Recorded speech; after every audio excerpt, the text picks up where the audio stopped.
Welcome back to Stanny Boy Reviews. I'm your host, Stanley. Thank you so much for taking the time to check out my channel where I like to yak your ear off about my favorite horror films. Sometimes they're good, sometimes they're bad, sometimes they have weird-ass titles like Skinamarink and don't make a lick of sense. But hey, that's a good thing because they give me something to talk about. Which begs the question, do I even want to talk about this? Part of me does, part of me doesn't.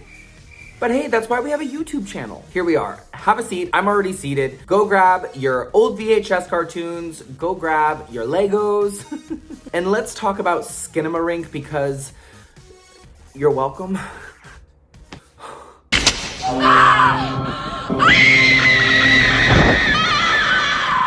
For such a small little movie, this film has certainly received a lot of hype. I have read a ton of reviews about Skinamarink, and I've talked to a lot of people within the horror community, and each person has said something different. So I knew this was something that I was going to have to watch eventually. Am I glad that I did? I don't know. I'm not very familiar with experimental horror, and I say that in quotations because I don't know what that means, I guess. I was pretty exhausted by the time this movie ended, and I mean that literally. I would press play for about 20 minutes and then I would have to take a nap. I would have to press stop and nap for about 40 minutes and then pick it back up. That was my experience until the movie ended. So it took me almost all morning to complete it. So I can only imagine what a theatrical experience was like.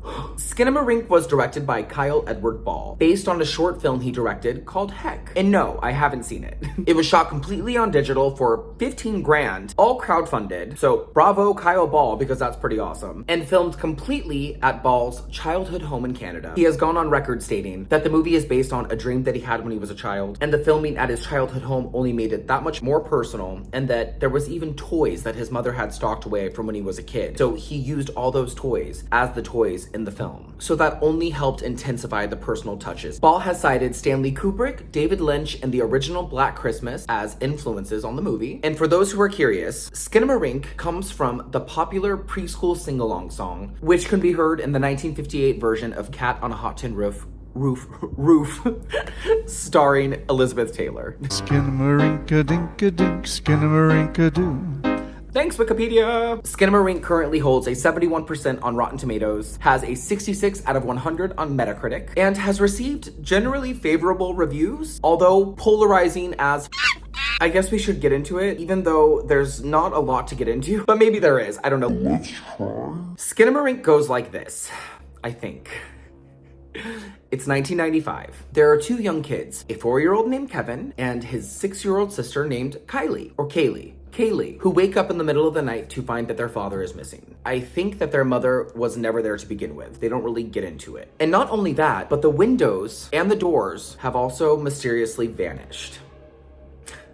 Also, the toilet has disappeared.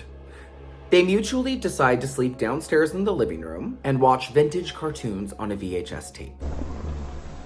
When they wake up, they notice that things are getting even more strange. They still can't find their dad. More things are disappearing, like their toys, which are somehow ending up on the ceiling. And chairs are positioning themselves on the ceiling too, upside down. They begin hearing low, grumbling voices asking them to...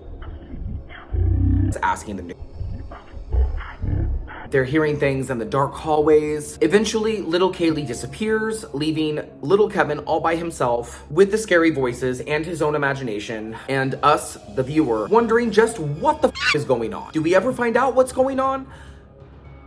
No.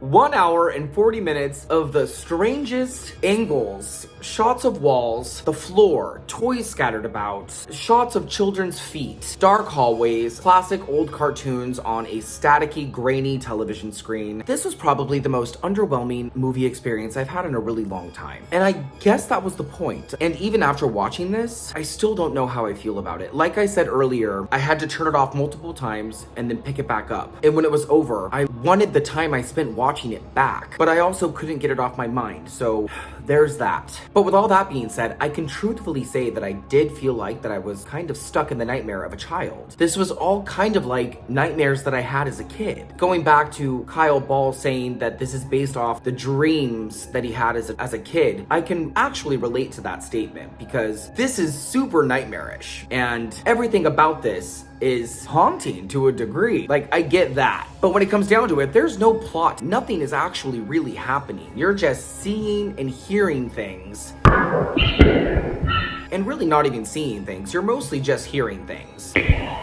But nothing's actually happening. So once you can get past that, which is a hard thing to get past, then I guess you can kind of enjoy this? Kind of. I felt good that I was able to turn it off and on at my own will. And by the way, this is streaming on Shudder, so go check it out on Shudder. Pay me, Shudder! Pay me! And again, there were some particularly haunting things, more notably towards the middle part, and then going on towards the end. The first 30 minutes were the hardest to get through. And I won't spoil anything, but I'm interested to know what you guys thought and what you made of any of this. There's nothing cute about seeing kids in peril, but the thing about this movie is that you don't necessarily see kids in peril. It's about what you hear. And that's a little more terrifying because you're forced to use your own imagination, assuming you have one. So well done to the filmmakers for using that age-old trick on us. I had no idea where Skinamarink was taking me, and that's what kept me hanging on until the end. And when it was over, I was both happy that it was over, and I was also very tired. And what an interesting concept not to use any of the faces of the little actors involved, but we do get some profiles. Other than that, it's just the back of the heads, rarely, and the feet. Like, you don't see anybody, and that also was very strange. I've never seen anything like this. Everything else is just from their perspectives. It was clever and annoying, but it kept me trying to do that thing where you're looking into the television, trying to see around the corners of the house that these kids are inside. The more I think about it and the more I break this down to you, the creepier this movie seems, and I think the more I actually like it. I think my stab rating is actually changing as I talk about it more, which is so funny because when I originally set out to review this, I didn't like it very much, and now that I'm talking about it more, I kind of do. It's so weird.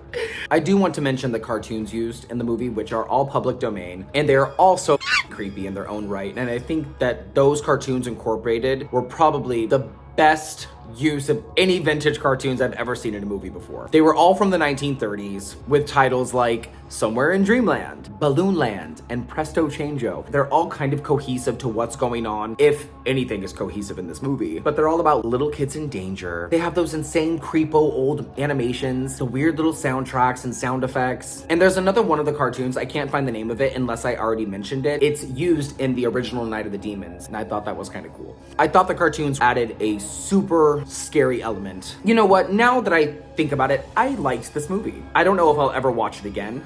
And maybe that's because Skinamarink is kind of like the nightmares that I used to have as a kid. And those nightmares were actually really horrifying. They're the kind of nightmares I've repressed my whole life. And watching this movie has kind of brought that back up and reminded me of trauma.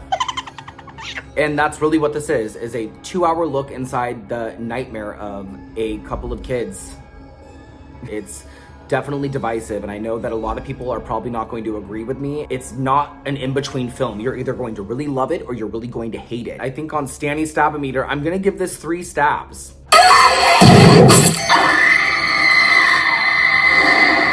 And that's because I can't stop thinking about it. I can't get it out of my head. I can't get those low, scary voices asking me to... I can't get those out of my head. I don't know. Weird. What did you guys think?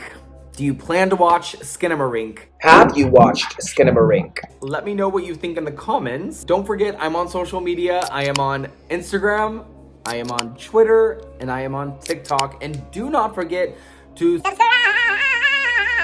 I will be back next week with another review. Thank you so much for watching. See you again very soon. Have a safe week. Bill, thank you so much for this awesome shirt. Yes. Bye.